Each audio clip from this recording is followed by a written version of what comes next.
Anyway,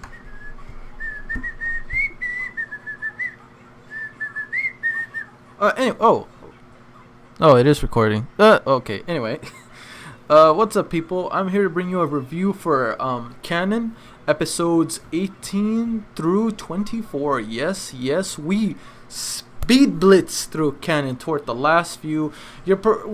My Discord members probably got it like on Christmas Day, but you're probably gonna get it like around. I'm gonna upload this today. So if you're getting it today, I'm uploading this the same day. The review is being done on the 26th right now. But for you, it's probably gonna be maybe like an hour afterwards. We'll see. But anyway, how you guys doing? Hopefully your holidays are doing great. Hopefully you enjoyed the festivities, the foods, the gifts, all that other. You know the deal. But yeah. Here to talk about Kanon, and I will gotta say this story by. That's distracting. Anyway, I will say this story has to be one of the most, not the most, but one of the most tragic stories I've seen. It's not up there with Elfen Lied. Yes, I've seen Elfen Lied. And it's definitely, like, it's not up there with Elfen Lied. And for me, it's not up there like Code Geass. Yes, for those of you, people requested if I could watch Code Geass. Guys, I've already watched it. I haven't seen the spin-offs of Code Geass.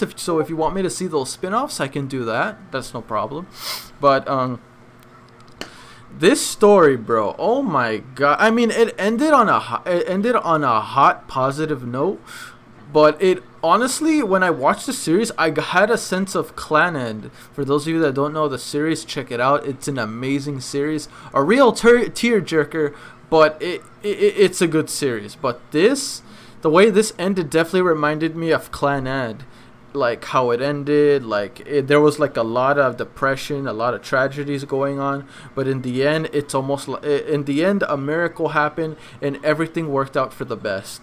So it's like, it feels like Kanon, but it's not exactly like Kanon. You know what I mean, guys? But either way, like, this was a fantastic story. I loved every minute of it. Honestly, like, if I were to point out of all the, like, if I was Yuichi and I had to pick out one of these girls, only one. I'm sorry, guys, I have to stick to Makoto. Funny thing is, this was the girl that in the beginning of the series annoyed the hell out of me. But eventually she kind of grew on me. She didn't completely disappear from the series. Like, it's almost like her character has been with us all this time, even though we don't see her every episode. She doesn't necessarily leave. She's just not on screen as much as we'd like her to be. For those of you that are Makoto fans as much as I am, but I will have to say it was surprising to see Makoto. So one of my mod /sub/ Discord members told me that because Makoto, there was an older version of Makoto nearing the end of the series, and I'm confused. Like, is that our Mikoto? Is that our Makoto, or is that a different one that just looks like her? So what happened is that, I mean, I've learned about this before, but someone reviewed it with me again. Thank you, by the way, Cody. I know it was you, so I appreciate it. Turns out that when Yuichi was younger, he had a crush on a woman next door neighbor known as Makoto Sato. I don't know her last name. All right, sue me. I remember more first names. I'm not trying to remember every damn name. Calm yourself. But yeah, he had a crush on his next door neighbor, and she was called Makoto. I have a feeling by the time when Yuichi was younger, she was around Yuichi's age currently right now in middle school. I keep forgetting. Wait, are they in high school or are they in middle school, man? I don't even know right now. I think they're in high school, right? Sorry, guys. It's just a lot of these kids in this series just look way too. They look way too tall, and like their face look like children. I'm not gonna lie, but it's like having a child man or a child woman, because they have a face of a child but the body of a grown freaking person. But yeah, so yeah, and what the thing is, Yuichi had a pet fox, and he named the pet fox after Makoto.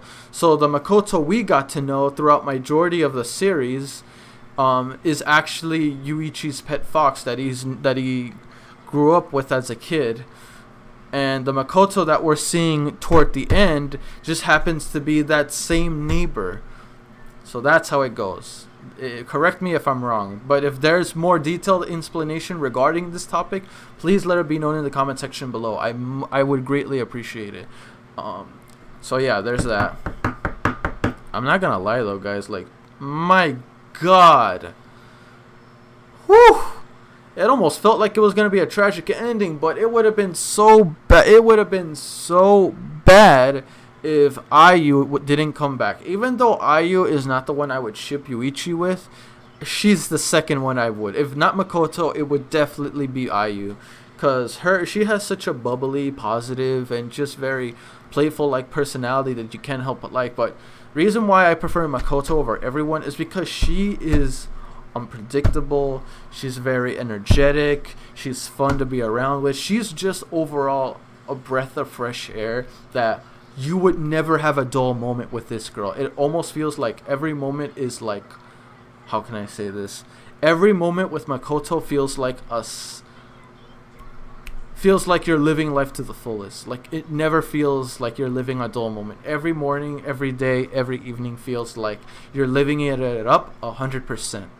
So that's the one thing I really like about her. That's why I personally would have shipped those two together, but it's okay. I already knew it was going to be Ayu from the beginning, but that's just what I prefer. Some of you may prefer maybe Shiori, or Ayu herself, but I'm sticking with my girl Makoto, man. My girl Makoto all the way, 100%. Let me know who would you ship Yuichi with. Let me know in the comment section below. By the way, that also counts as a question, so we still have a second question. There are many moments where I almost doubted this series, where like I was almost convinced like, nah, there's no happy ending in this. Everyone's just gonna get the death card. And I'm here thinking to myself, like, man, this is one depressing story. I mean, it's not a bad story. I mean, even if it ended on a really negative note, I wouldn't say it's a bad story. It's just it's a good story still, but very tragic. But I will have to admit, though, it did left me a lot of curveballs. But in the end, we got an ending that felt satisfying. Ayu came back. Makoto, she doesn't. The one we know is not. Well, I'm not sure. Would you say the Makoto we know still lives on, but as a spirit? Because even if like the Makoto from Yuichi's next door neighbor that he had a crush on is like, even though that's her and not the one we know, not the Fox Makoto, it like, we did see Makoto toward like before that car came by for her to save him, right? We did see our Makoto. So it's like it's like, even though it wasn't her, it felt like Makoto, the one we know, was always around every step of the way. But even though to this day I still miss Makoto, her, I still love the story. You know what? Yo, I just realized something. Everyone ended up okay except my girl Makoto. What the fuck? Yo, at least bring her back as a fox, bro. Why couldn't you bring her back as a fox? I would have been, if you didn't want to bring her back as a girl, fudge it, whatever. Bring her back as a damn fox. Why you gotta treat my girl Makoto with the death penalty, man? I'm thinking back, that don't sit right with me, man. That don't sit right with me. I really wanted Makoto to come back. Even if she did not ship her, Yuichi and her didn't get shipped, I would have been happy knowing my girl is walking on this earth again, whether it be as a fox or as a human. It don't matter. And no, I'm not suggesting bestiality. Calm your shit. It's just that I do not want my girl Makoto gone. I want her to live. But either way, I mean, damn, now that I think about it, dude, they really gave my girl Makoto the L on this toward the end. If someone can please specify whether Makoto is alive or not, please let it be known. This is something I kind of want to know. So, and it's already the end of the series, so please just comment section below, like, give me some closure. What else? Oh,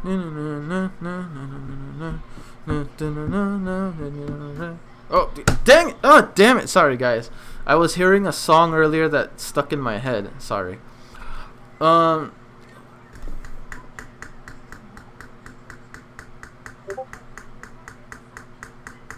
else do I want to say? I will gotta say though, because even though we got to see this whole time Ayu was in a hospital. What the hell is this? I don't know this number. If I don't know you, I ain't answering something I don't know. But anyway, yeah. So, yeah. Regarding Ayu, even though we found out she was in a hospital bed the whole time, was the other Ayu we known before just a ghost, or was Yuichi living up a dream this whole time? It's just he was awake. Like, I need someone to specify because it's a little confusing. I mean, one could go straight forward and say she's a ghost. She's a ghost. Or she's just a part of a dream that Yuichi was reliving while he was awake. Like, someone please specify this as best as you can. I would greatly appreciate that. Because it's still left. There's a little. The dream sequences and ghost, spirits, demons,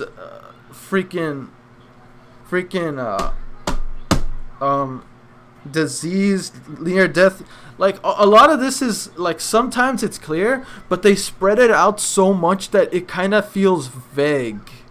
So if someone can please explain Ayu's situation a bit more, that would be much appreciated. Holy crap, dude, like this series it felt like when I saw the ending of Kanon, it really felt like the author trolled me. It's like, bro, we're gonna give you the worst ending possible that's so tragic. Nah, mate, you believe me? You really thought we were gonna end it that sad? Nah, man, nah, we can't do that. I felt like they were low-key tugging with the viewers' feelings to the point to where, like, I gotcha. I'm here thinking to myself, like, that's a jerk move. I know some people use the other word, but I just want to say jerk for the sake of not being demonetized. Because I really gotta calm down on my cursing, so I apologize for that in advance. But yeah, overall, like, I did enjoy the series. Would I recommend it to anyone? Most definitely. Would I ever see it again? Most definitely. I want to check it out in subs on my own time though to see like what sounds better. But overall, I definitely love this series. I noticed that after this series, Clannad came into the picture toward the end of Kanon. So would I say is just as good or better than Clannad? No. Clannad, in my opinion, is still the best from all of Keyes' work. The animation studio. Oh, damn it. I've noticed that the people that have done Keyes, they've done a lot of good work, like Angel Beats, Angel Beats, Clannad, Kanon. Little Busters, which I'm reacting to right now. Don't worry, guys. I'm definitely going to get back to Little Busters as soon as I clear a few things up. No. Oh my god, stop it with the song! But, yeah, Little Busters. But yeah, all of Keyes' animation, guys, keep them coming. And I swear to God, please someone answer this, but don't give me too much details. Are all Keyes studio, like, are all their story like this? They're formatted to where the build up keeps getting worse and worse for our characters till like the last episode everything becomes much better and we get a beautiful, wonderful ending. Like, is that their formula that they do for a lot of the series, I mean, it's not a bad formula, and I'm not saying that I don't like it or I'm bored of it. I'm just saying, is that something I can expect in majority of their series? Tell me in the comment section below, on my Discord, or wherever. But yeah, is that something common that they do? And if there's certain few exceptions, which series are there? Which series are they? And let me know in the comment section below, whether it be good or worse. That's it, honestly. This video is already 15 minutes long, bro. I didn't expect it to be this long. Great series, loved it, would definitely recommend it, would see it in dub on my own time just for the fun of it. Make sure to comment any other series, and when I mean any other, all of them, but not the ones I've already seen. Based on the ones I've already, well, you can't possibly know which one's the one I've seen except Kanon and Claned. So just list them off, guys. It appreciate you heavy if you did.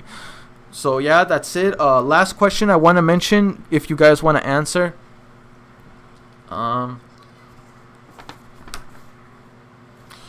Out of the story from beginning to end, what's your opinion of Yuichi's character? Did you like him? Did you not like him?